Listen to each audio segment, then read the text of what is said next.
RPM planning is a way to maximize the results of your life and maximize your sense of fulfillment and joy. It's both.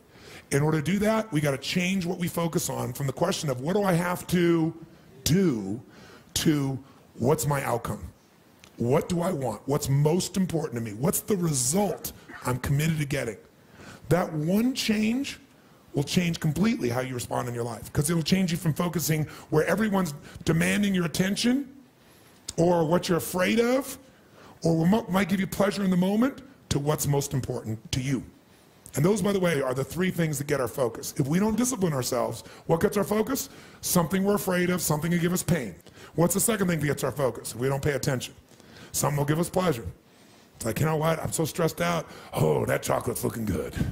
Oh, that, I'm gonna go over to have my little coffee, my smoke a mocha doka, cream, this thing and that thing, and I'm gonna escape for a few moments.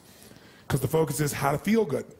How to not feel bad, how to feel good. What's the third thing that gets your focus? Other people's demands. It's not necessarily there are more demands, it's just that we're accessible to more demands. And if you don't know what you want, and you don't know why it's a must for you to achieve it, and you don't have a plan, I can promise you something. You're gonna fit in everybody else's plan. And you're gonna wonder why you're stressed. And you're gonna wonder why I'm not fulfilled. What is time? How do you know when it's a long time, or how do you know when it's a short time? It's not because it's 10 minutes or 10 hours. How many have been in 10 hours and time flew because you loved what you were doing, didn't have any sense of time whatsoever? How many have had that experience? Say aye. How many have had 10 minutes feel like 10 years you want to kill somebody to get out of the situation? So what is time? Time is emotion. Got to remember that time is emotion. What you're really managing is emotion. Another word for that would be meaning or fulfillment. Focus is power, but you got to take it. Take it back. Take back that power. And you got to know when you do have that focus, how to chunk it, how to group it so you're not overwhelmed. Let me show you how to make it simpler. When mass information is coming at you, you get overwhelmed. Most of us are great deletion creatures.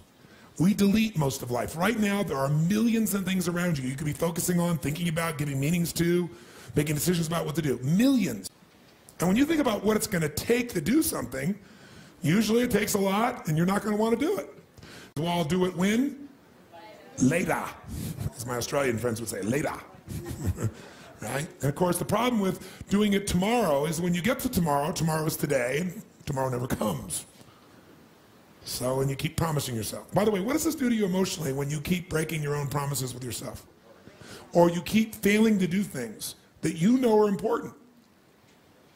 Does it increase your level of certainty and confidence? No. What it does is it erodes it. And when you erode confidence in one area, believe it or not, it affects the other areas too. Do you believe me on that? Don't believe me. What about your own life experience? Maybe not one area, but it starts to be multiple areas, it sure does. Another reason why somebody doesn't exercise or do anything is because they don't just chunk it too big, they chunk it in too many details. So remember this. Remember this. Change is never a matter of ability. It's always a matter of motivation. I'll say that again. Change is never a matter of ability. It's always a matter of motivation or drive, having strong enough reasons. If you got a strong enough reason, you could figure out the time, couldn't you? So the biggest part of life and time management is knowing what you want and having enough reasons to follow through. But there is one more piece. If you make enough reasons to follow through and you know what you want, but you make the task overwhelming, you'll be overwhelmed. What you focus on, you feel. What you feel, you are moved to somehow actuate. But if you only focus on what you don't want, or what's stressful in your life, what you can't control, or what you screwed up on, or what you messed up on in the past, you're not going to get where you want to be.